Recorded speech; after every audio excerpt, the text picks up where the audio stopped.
السلام علیکم ورحمۃ اللہ وبرکاتہ۔ الحمد للہ نحمدہ ونصلی ونسلم علی رسولہ الکریم، اما بعد فاعوذ باللہ من الشیطان الرجیم، بسم اللہ الرحمن الرحیم۔ ان اللہ وملائکتہ یصلون علی النبی یا ایھا الذین آمنوا صلوا علیہ وسلموا تسلیما۔ اللہم صلی علی سیدنا مولانا مأوانا ملجانا محمد وعلی آلہ واصحابہ وبارک وسلم صلاۃ و سلاما علیک یا سیدی یا رسول اللہ صلی اللہ تعالی علیک وعلی آلک وسلم۔ حضرات سامعین، آئیے عرض و معروض سے قبل انتہائی عقیدت و محبت و احترام کے ساتھ رسول اکرم نور مجسم خلیفۃ اللہ اعظم سرکار ابد قرار رسول ہاشمی وقار مدنی تاجدار دونوں عالم کے مالک و مختار، انیس بے کساں چارہ ساجے درد منداں، بے کسوں کے کس بے بسوں کے بس، روحی فدا جناب محمد رسول اللہ صلی اللہ تعالی علیہ وآلہ وسلم کی بارگاہ گوہربار میں درود پاک کی حسین ڈالیاں پیش کریں، پڑھیں باواز بلند، اللہم صلی علی سیدنا مولانا مأوانا ملجانا محمد وعلی آلہ واصحابہ وبارک وسلم صلاۃ و سلام علیک یا سیدی یا رسول اللہ صلی اللہ تعالی علیہ وعلی آلہ وسلم۔ حضرات سامعین، خلیفہ مفتی اعظم ہند، پیکر حزم و تقوی، شہ سوار زہد و ورا، مجسم اخلاص و وفا، حضرت قاری لیاقت رضا نوری مدد اللہ العالی نے بندہ احقر سے فرمایا کہ سرکار مفتی اعظم ہند رضی اللہ تعالیٰ عنہ کی ولادت باسعادت کے زرین موقع کی مناسبت سے آپ 15-20 منٹ حضرت کی عظمت شان پر کچھ بول کر آڈیو ریکارڈنگ کر کے بھیج دیں۔ ہم اسے دیگر علماء کے بیانات کے ساتھ نشر کرنا چاہتے ہیں۔ میں نے قاری صاحب قبلہ اللہ سے وعدہ تو کر لیا، لیکن معاً سوچنے لگا کہ سرکار مفتی اعظم ہند رضی اللہ تعالی عنہ کی پاکیزہ حیات ایک کتابچہ تو نہیں ہے کہ میں چند منٹوں میں بیان کر سکوں، بلکہ سچ تو یہ ہے کہ آپ کی حیات ایک ایسا بحر ناپیدا کنار ہے کہ جس کا ہر گوشہ گوہر آبدار سے کم نہیں، بلکہ یوں میں کہوں تو غلط نہ ہوگا کہ آپ کے کسی ایک وصف پر بولنے کے لیے چند منٹ چند گھنٹے نہیں بلکہ کئی روز چاہیے، کئی راتیں چاہیے۔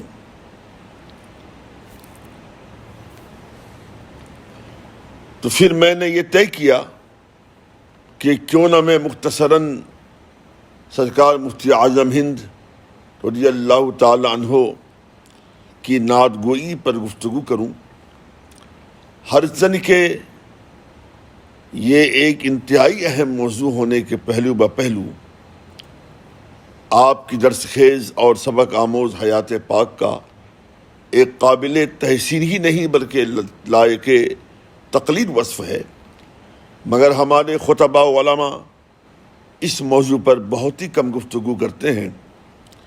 اس پر مستزاد یہ کہ بندہ احقر کا بھی نعت گوئی سے بہت گہرا تعلق ہے۔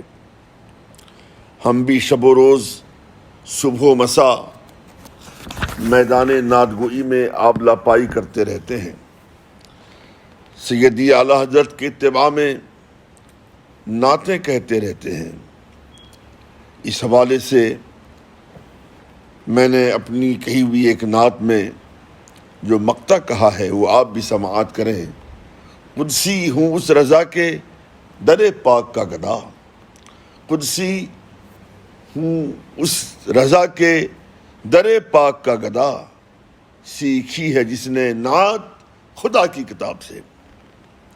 اس سے پہلے کہ سرکار مفتی اعظم ہند رضی اللہ تعالیٰ عنہ کی نعت گوئی سے روشنیاں سمیٹوں، بات سیدی اعلیٰ حضرت کی آ گئی ہے، تو میں برملا یہ کہنا چاہوں گا کہ سیدی اعلیٰ حضرت رضی اللہ تعالیٰ عنہ کو نعتیہ شاعری کے میدان میں اس قدر مہارت تامہ حاصل تھی کہ بلا شبہ آپ کو اس میدان میں امامت و صدارت کا منصب حاصل رہا، یعنی آپ نعت گوئی کے میدان میں نعتیہ شاعری کے آپ امام ہیں، تبھی تو آپ کے کلام کو کلام الامام اور امام الکلام سے دنیا یاد کرتی ہے۔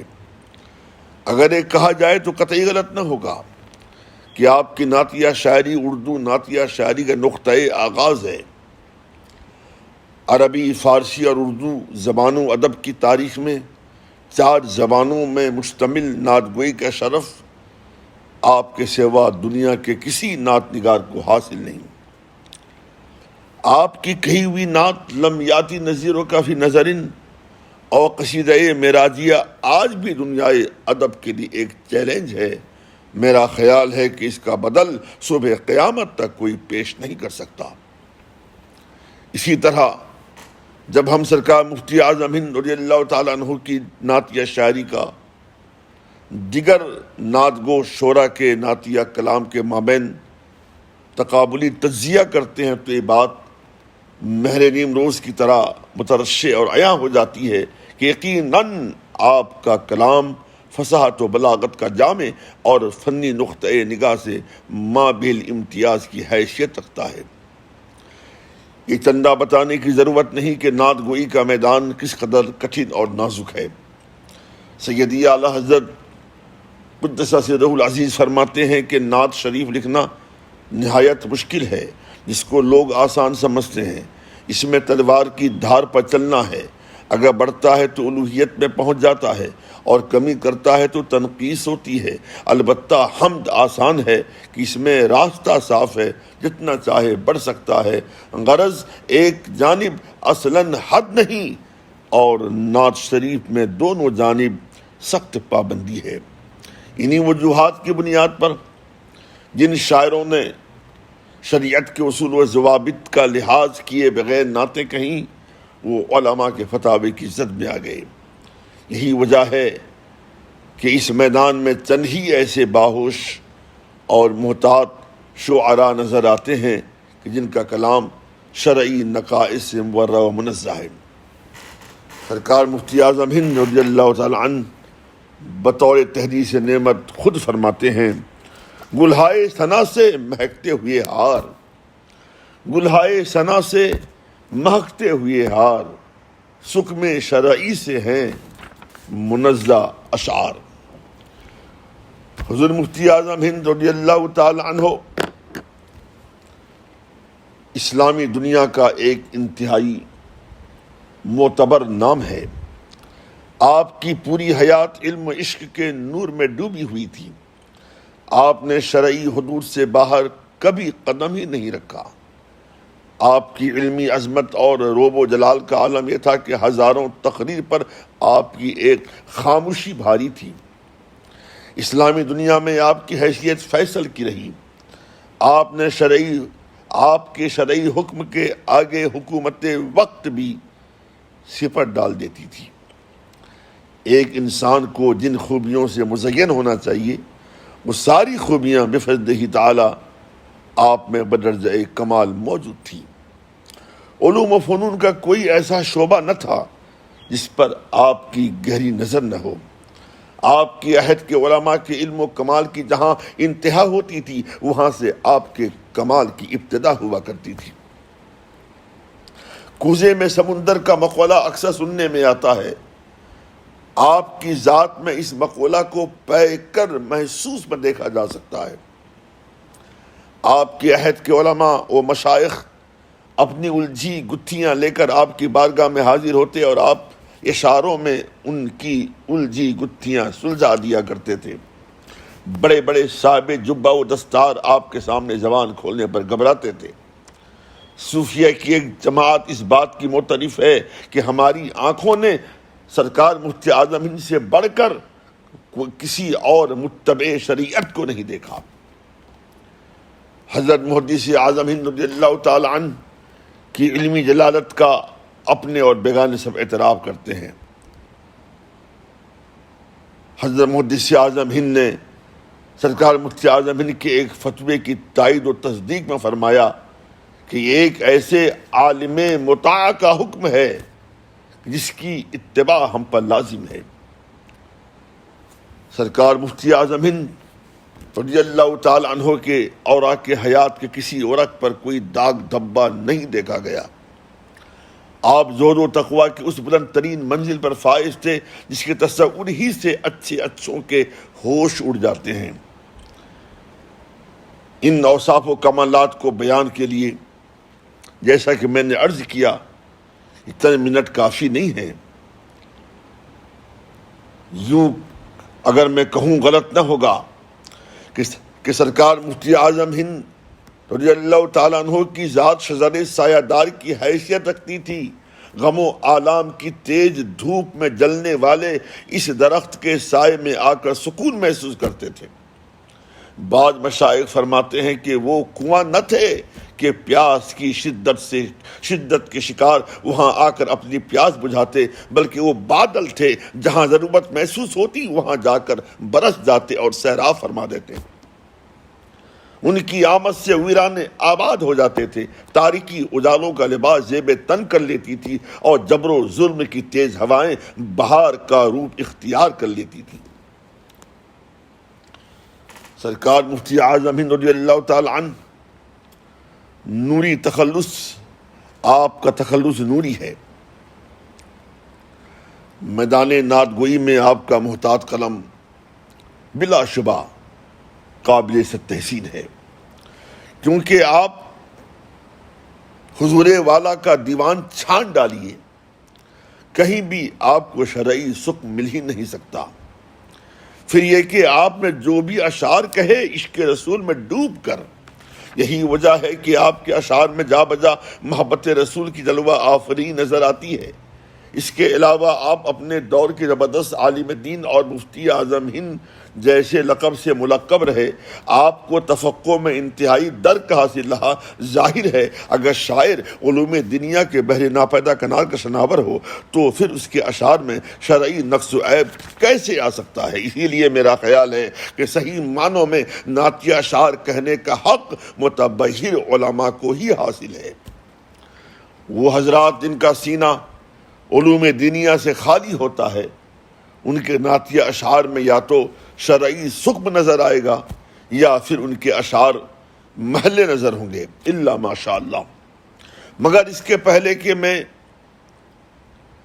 حضرت مفتی اعظم رضی اللہ تعالیٰ عنہ کے اشعار میں جو عشق کی سرشاری پائی جاتی ہے پیش کروں، آئیے سامعین کرام میں آپ کی بلند پایہ شاعری سے متعلق پروفیسر مغنی جوہر کے خیالات پیش کرنا چاہوں گا۔ پروفیسر مغنی جوہر کہتے ہیں کہ مفتی اعظم کی شخصیت بر صغیر میں آفتاب علم و کمال کی حیثیت رکھتی ہے۔ ان کے عشق کی آنچ نے جہاں جذبات کو مہمیز کیا وہیں علمی تبحر نے احتیاط کو راہ دی، اور پھر ان دونوں کی آمیزش نے مفتی اعظم ہند کے کلام کو سادگی اور معنوی حسن عطا کیا۔ آپ کے کلام میں سادگی اور معنوی حسن کا مشاہدہ کرنا ہے تو آئیے میں حضور والا کا ایک ایسا نعتیہ شعر پیش کرتا ہوں، آپ بغور سنیے اور اندازہ لگائیے کہ کلام نوری اپنے دامن میں کس قدر خوبیاں لیے ہوئے ہے۔ سرکار مفتی اعظم ہند نوری بریلوی فرماتے ہیں، وہ ہنسی کیا جو فتنے اٹھا کر چلے، وہ ہنسی کیا جو فتنے اٹھا کر چلے، ہاں ہنسی تم ہو فتنے مٹا کر چلے۔ عام طور پر لوگ حسین کو فتنے کی بنا تصور کرتے ہیں، اور روزمرہ کا مشاہدہ بھی ہے کہ لوگ حسینوں کی فتنہ وری کی دلدل میں پھنستے رہتے ہیں۔ لیکن قربان جائیے سرکار مفتی اعظم ہند کے عشق رسول اور بلندی فکر پر کہ آپ نے اپنے اس شعر میں عام نظریے کا قلعہ کما کر دیا اور ایک اچھوتا خیال پیش کر کے ایسے معنوی حسن سے اپنی فکر کو مزین کیا کہ بس بلا شبہ یہ شعر جہاں آپ کی عظیم قوت متخیلہ کی روشن دلیل ہے، وہیں آپ کی قلبی لطافت و پاکیزگی پر بھی واضح طور پر دلالت کرتا ہے۔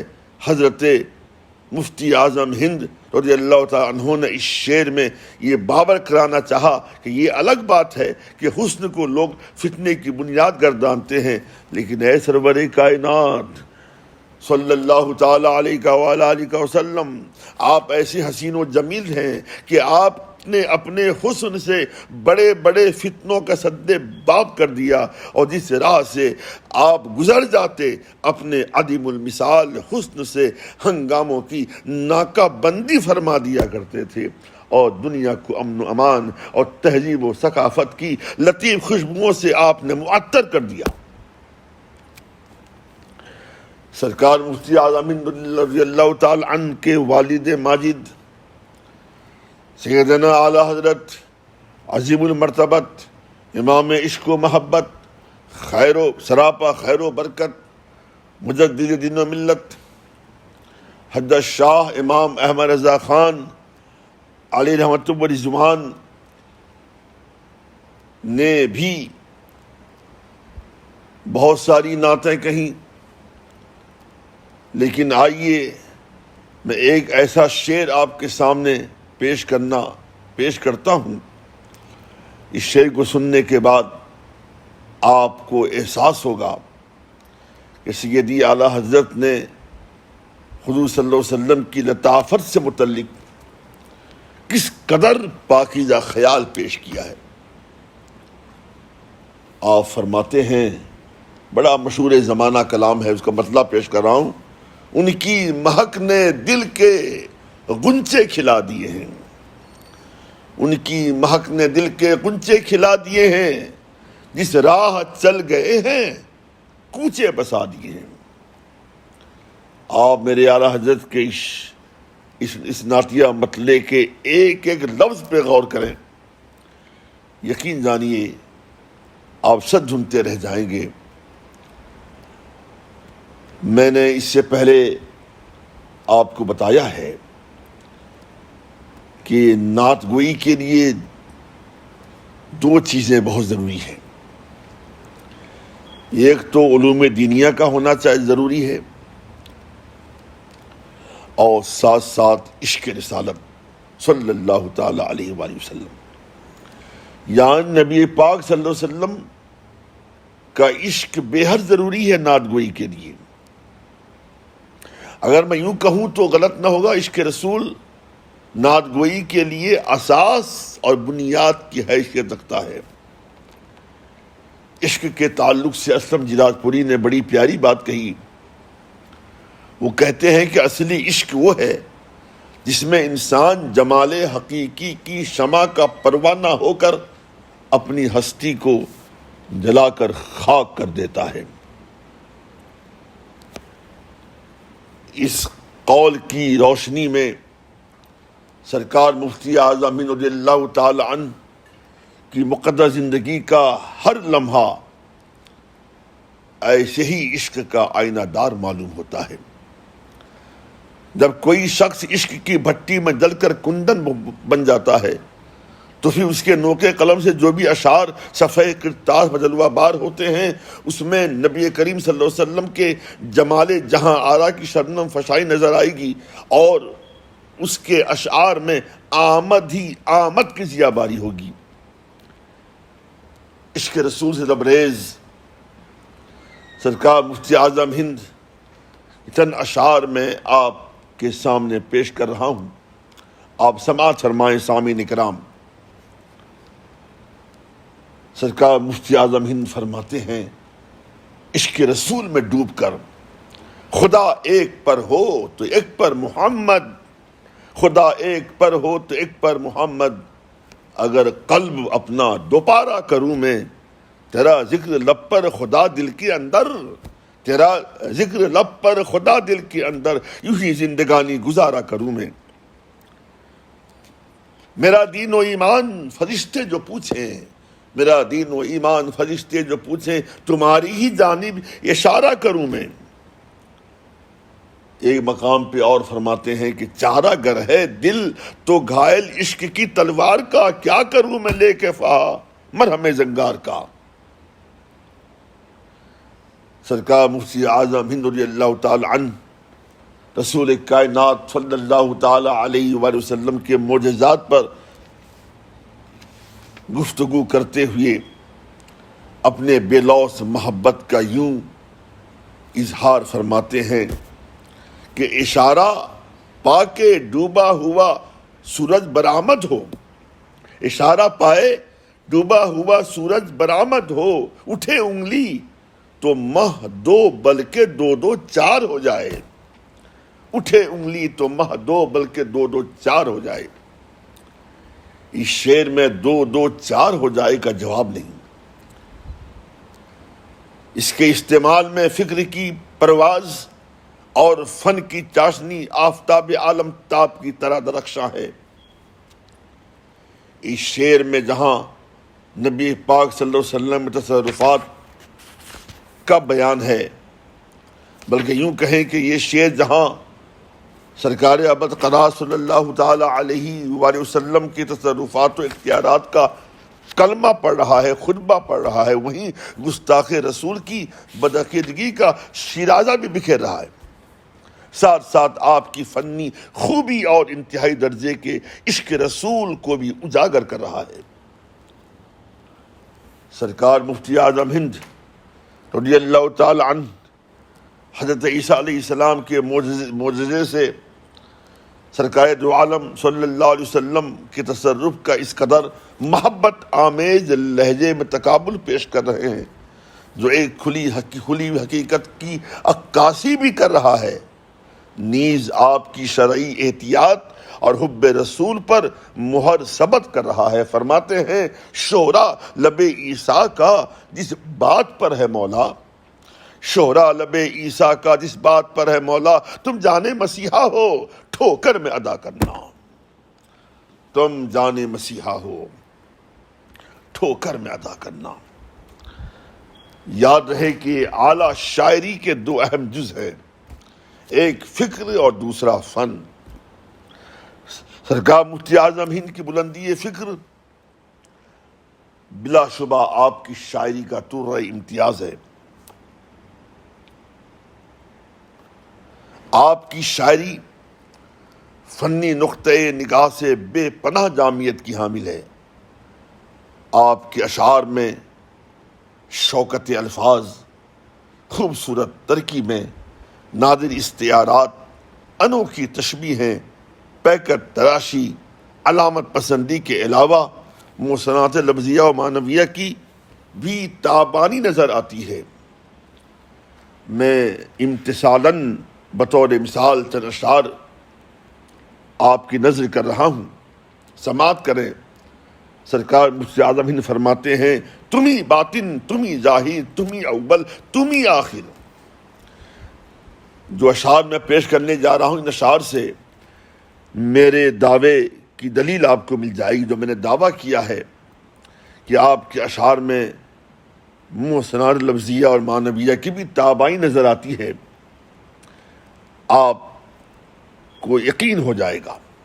فرماتے ہیں کہ تمہیں باطن، تمہیں ظاہر، تمہیں اول، تمہیں آخر، نہا بھی ہو عیاں بھی، مبتدا و منتہا تم ہو۔ رفعنا سے تمہاری رفعت بالا ہوئی ظاہر، کہ محبوبان رب میں سب سے عالی مرتبہ تم ہو۔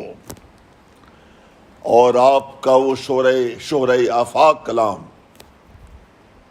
اس میں آپ فرماتے ہیں تو شمع رسالت ہے عالم تیرا پروانہ، تو شمع رسالت ہے عالم تیرا پروانہ، تو ماہ نبوت ہے اے جلوے جانانا، اس در کی حضوری ہی اسکیاں کی دوا ٹھہری، ہے زیر معاصی کا طیبہ ہی شفا خانہ،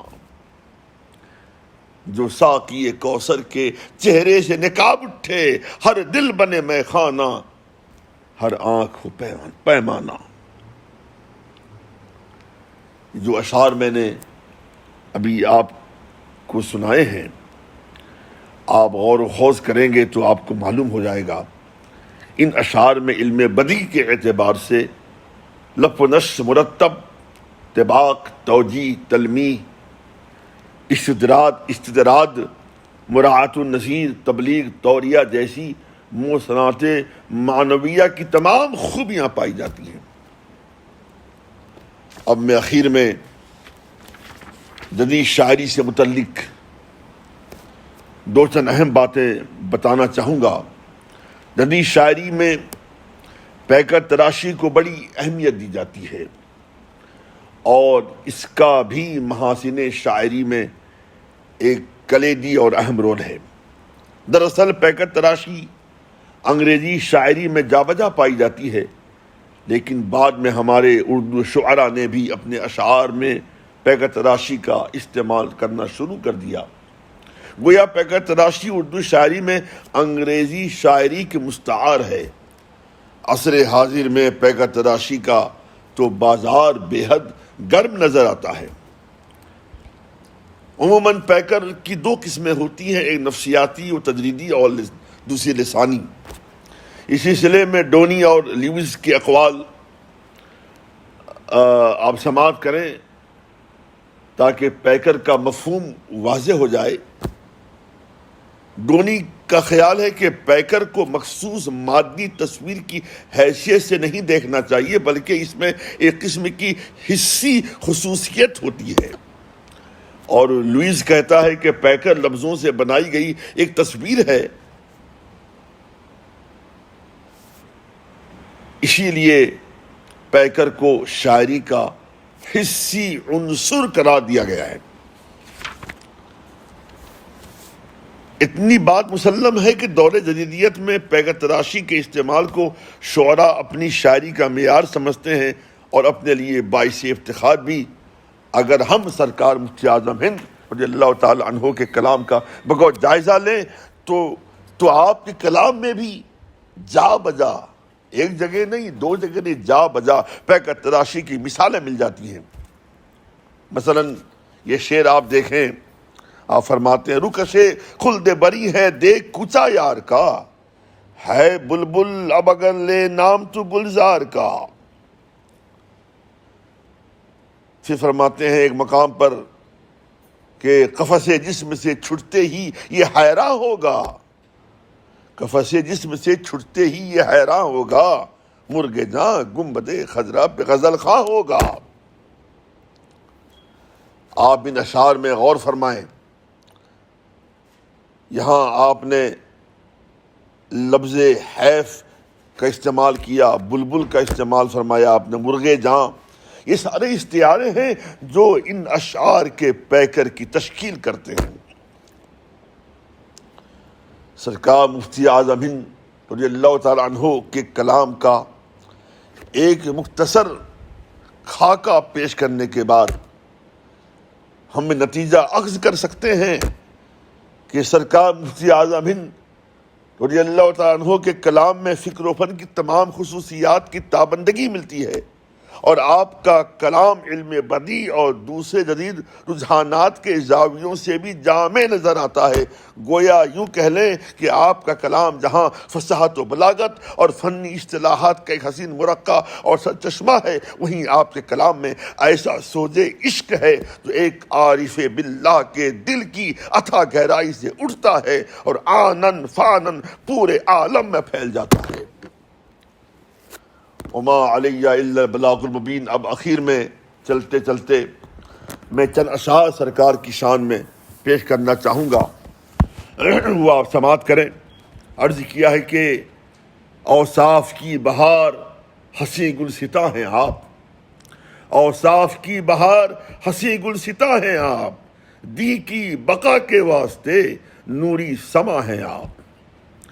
اور یہ شعر آپ کی سماعت کے حوالے کر رہا ہوں کہ ہر سمت جگمگاتے ہیں پاکیزہ مہر و ماں، ہر سمت جگمگاتے ہیں پاکیزہ مہر و ماں، صدق و صفا کے ایسے کھلے آسماں ہیں آپ۔ اور یہ شعر بھی توجہ کا حامل ہے کہ ہر ذرہ تر بتر ہے ولایت کے نور سے، ہر ذرہ تر بتر ہے ولایت کے نور سے، زود و ورا کے بدرے نہاں ذوفشاں ہیں آپ۔ دیوانگی کا جام طرب یوں ہے معجزن، دیوانگی کا جام طرب یوں ہے معجزن، درد و علم میں قاسم امن و اما ہیں آپ۔